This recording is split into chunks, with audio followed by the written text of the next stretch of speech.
Aujourd'hui, je vous dis ce que je pense sincèrement du Timeless de chez Chanel. Est-ce qu'il vaut encore le coup aujourd'hui?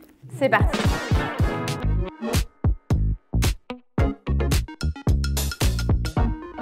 Hello hello, j'espère que vous allez bien.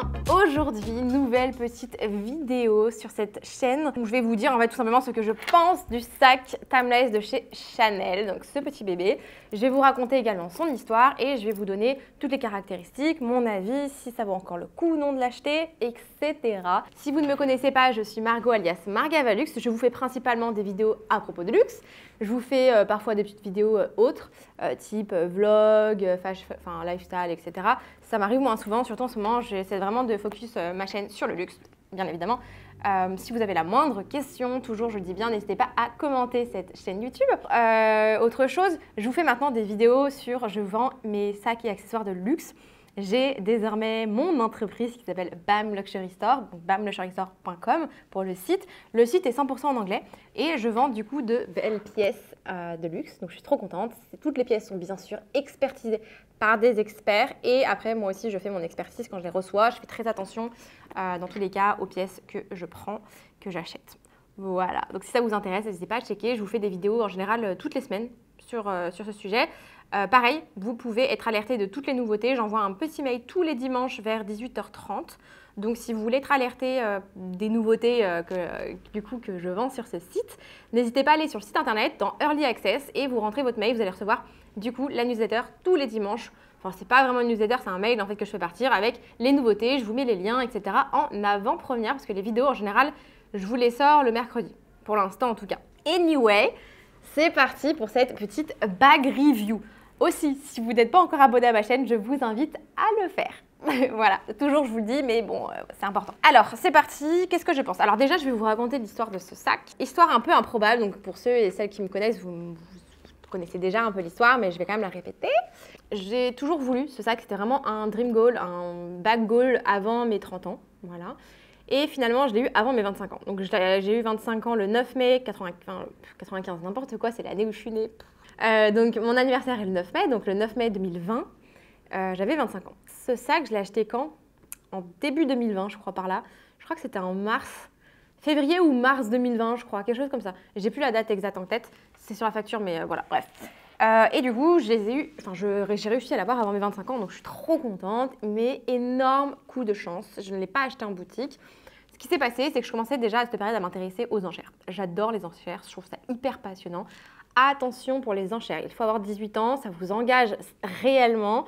Si vous bidez et que vous gagnez, vous devez payer, vous avez obligation de payer, donc très attention. Et quand vous bidez, le prix d'enchère n'est pas le prix final, vous devez rajouter des frais. Donc lisez bien toutes les lignes, lisez bien les conditions générales des ventes, etc. Hyper important. Bref, du coup, là, c'était ma première vente au final aux enchères. C'était une vente qui se passait en Angleterre, mais qui était en ligne. Donc, c'était un peu la négo du Covid. À ce moment-là, c'était légèrement avant le Covid. Du coup, je me connecte à cette enchère, je regarde un peu, je regarde pas forcément les descriptions. J'ai bidé, je crois, sur... Enfin, j'ai misé, en gros. Enfin, j'ai bidé, ouais. J'ai enchéri, voilà. Moi, je dis je bide parce que c'est en anglais, mais j'ai enchéri du coup sur 2-3 sacs Chanel. J'avais pas forcément lu la description, je me rappelais plus, j'avais pas trop vu les photos. Je m'étais dit, bon, vas-y, je mets 1400 pounds maximum. Dans tous les cas, ça passera jamais. Déjà, à cette période, les sacs comme ça, c'était minimum 3000 €. On pouvait en trouver, allez, pas en dessous de 3000 €. Donc déjà, 3000, c'était un bon prix pour ce genre de bébé. Donc je me dis, bon, vas-y, je mets 1400, de toute façon, ça partira forcément plus cher. On parle de Chanel, Timeless, enfin, impossible que je l'ai. J'oublie. Je m'étais dit, vas-y, bon, j'enlèverai quand même l'enchère, on sait jamais, hein, voilà. J'oublie. Parce qu'à ce moment-là, j'avais pas forcément les moyens de me payer un sac à 1400 pounds. 1400 pounds avec les frais, etc. Je crois que c'était aux alentours de 1800 €, 1900 €.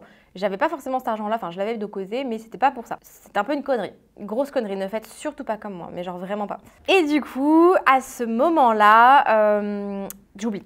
2 semaines plus tard, je crois que c'était même 3 semaines plus tard, je reçois un mail de la maison d'enchères. Je crois dans l'objet, c'était « Vous avez gagné le sac Chanel ». J'étais là, oh mon Dieu. J'étais au boulot, je m'en souviens, mais j'ai pris peur. Je dis, vas-y, je pars en pause. Je regarde le mail, je lis le mail. Et là, je me dis, mais quelle connerie j'ai fait. Donc, ça disait, voilà, vous êtes l'heureuse gagnante du sac Chanel pour un montant de temps. Donc, en fait, je n'ai pas eu à 1400 pounds, j'ai eu à 1200 pounds. Donc, je me suis dit, mais c'est trop bizarre. 1200 pounds pour un sac Chanel, chelou.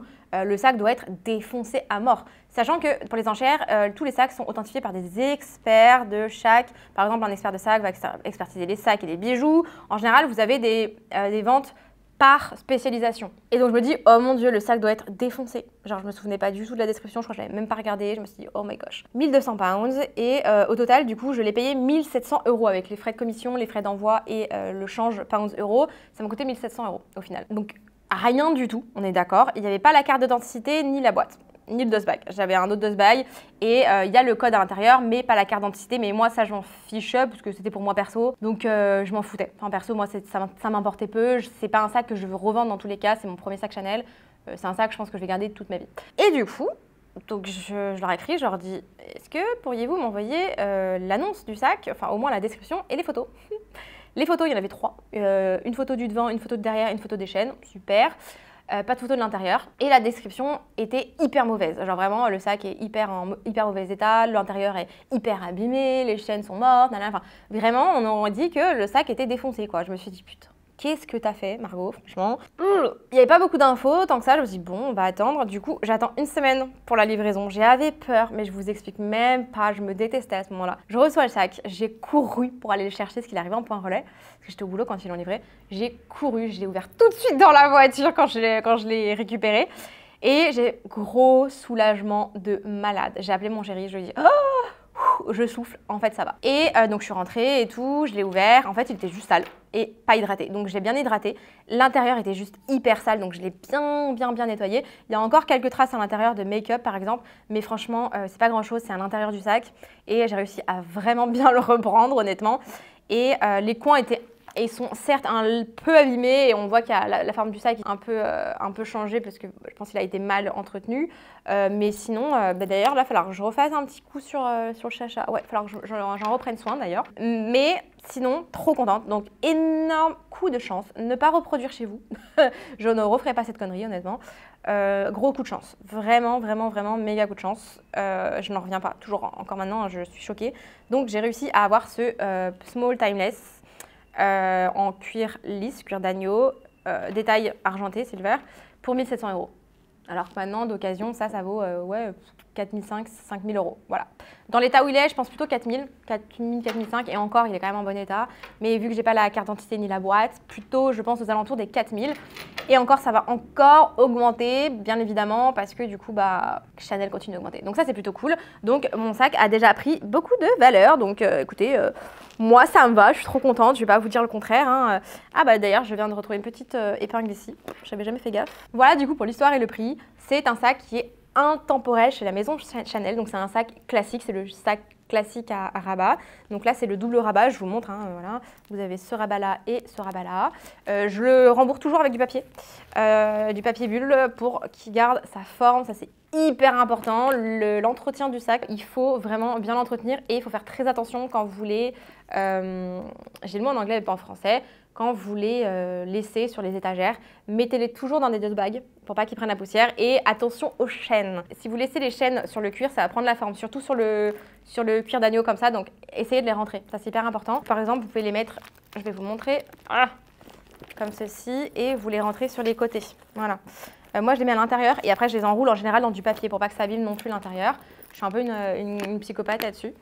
Mais voilà, j'essaie de faire attention avec mes sacs. Surtout celui-là, il est ultra fragile. Donc, il fait partie des classiques de chez Chanel, celui-là. Vous avez aussi le 255 qui est quasiment le même, mais sans le logo Chanel. C'est juste un petit fermoir tout, beaucoup plus simple. Les chaînes aussi sont différentes sur le 255 pour le coup. Anyway, du coup, c'est vraiment un intemporel. Les prix ont juste explosé. Moi, c'est le cuir d'agneau lisse. Il existe aussi en cuir caviar, donc c'est un cuir qui est grainé, beaucoup plus résistant. Vraiment, pour le coup, si vous cherchez un sac plus résistant, je vous conseille plutôt le cuir grainé. Parce que tout simplement, le cuir lisse est très fragile. Au niveau des angles, je le vois, hein, pourtant je le porte. Enfin, si, à un moment, je l'ai énormément porté, mais je fais hyper gaffe. Mais pourtant, il s'abîme quand même. Enfin, c'est un sac, dans le temps, faut vraiment bien l'entretenir ou pas beaucoup le porter parce que c'est compliqué sinon. Donc je vois quand même qu'il a pris un peu cher sur les angles, malheureusement, mon petit bébé. J'essaie d'en faire attention. D'ailleurs, il va falloir vraiment que je le repatine et que je lui remette un petit peu une petite couche de noir. Ça lui fera pas de mal. Mais c'est vrai que si vous cherchez un sac plus résistant, je vous conseille le grainé. Le cuir grainé, il est sur ma wishlist en beige avec le détail en argent aussi. J'adorerais. peut-être plutôt en grand modèle ou jumbo. Mais alors les prix maintenant, je vous explique même pas, ça a explosé. Si je le veux, j'en ai minimum pour 6 500 €. À ce prix-là, je préfère honnêtement m'acheter un Hermès pour le moment. Je dis pas jamais, bien évidemment, ne jamais dire jamais. Si un jour j'ai les moyens de me l'acheter, je me l'achèterai. Parce qu'il est sur ma wishlist depuis belle lurette maintenant. Et c'est vrai que c'est un peu un goal. Si j'avais su, j'aurais acheté avant, bien sûr, comme tout le monde. Si on avait su toutes ces augmentations, on aurait couru chez Chanel, on aurait acheté 10 Chanel au moins. Voilà, on se serait toutes cotisées ensemble, on aurait fait un groupement d'achat. Mais voilà, c'est la vie. Toutes les marques de toute manière continuent d'augmenter. Et je pense que Chanel va continuer d'augmenter. Je ne sais pas quand est la prochaine augmentation. Mais en général, ils aiment bien faire la petite augmentation fin décembre. Ils aiment bien, donc à voir si ça augmente encore. En tout cas, voilà ces petites pépites. Point négatif sur ce sac, très fragile, en cuir d'agneau, hyper fragile. Vous ne pouvez pas non plus porter tous les jours. C'est un sac auquel il faut faire hyper attention, mais genre vraiment. Et ça, c'est vraiment un gros point noir pour moi. Parce que du coup, voilà, les sacs, moi j'aime bien qu'ils me gardent, qu'ils me durent dans le temps en fait. Et c'est des sacs, si j'ai une fille plus tard, je veux lui transmettre mes sacs. C'est trop bien, enfin j'aimerais trop qu'elle les porte et tout. Trop stylé. Mais du coup, bah, il est trop fragile. Genre vraiment, faut faire hyper attention. Et autre point noir, je trouve, les nouveaux, ceux que vous achetez en boutique, la qualité est moins bien. Donc si j'ai un conseil à vous donner, c'est d'aller plutôt vous diriger vers la seconde main et acheter des modèles qui sont de 2010, 2015 maximum. Au-dessus, je trouve que la qualité est différente. N'hésitez pas à me contredire en commentaire, hein, mais pour moi, de ce que je vois et ce que j'ai vu et testé et touché en magasin, par exemple, la qualité de mon sac est mieux que ceux qui sont en boutique aujourd'hui. Même en boutique, maintenant, vous voyez des sacs qui sont hyper tordus. Enfin, c'est vrai que ça m'a un peu choquée. La dernière fois, j'étais chez Montaigne et effectivement, il y en avait un qui était un peu tordu ici. Voilà, je ne sais pas si malheureusement, il a été abîmé par une cliente ou quoi, mais c'est vrai que quand on achète un sac à 6, 7, 8 000 €, on s'attend à ce qu'il soit impeccable, parfait, un peu comme chez Hermès. Voilà. Donc, au niveau de la qualité, je trouve qu'aujourd'hui, c'est plus que c'était avant. Peut-être qu'ils essaient de jouer voilà, sur les coûts, sur les marges. Donc, je vous conseille plutôt de la seconde main sur ces modèles-là. Et en plus, ça vous coûtera moins cher. Au jour d'aujourd'hui, où je vous filme ma vidéo en 2022, si vous voulez un timeless comme ça, un peu classique, petit modèle, moyen modèle, vous allez en avoir au minimum pour entre 4 et 5 000 € facile, vraiment. Et en bon état, pas en excellent état. En super état, il y en aura pour 6-7 000 € facile.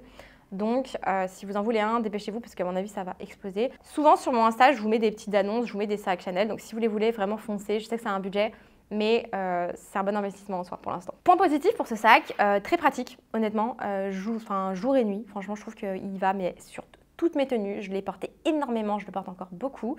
Quand je ne sais pas comment m'habiller, quand je m'habille un peu n'importe comment ou un peu en mode jog streetwear, je mets ce sac, ça fait tout de suite plus habillé, franchement trop facile. C'est le sac qui habille les tenues, donc ça c'est cool. Pour les soirées, bah, hyper chic, enfin vraiment c'est le sac, trop bien.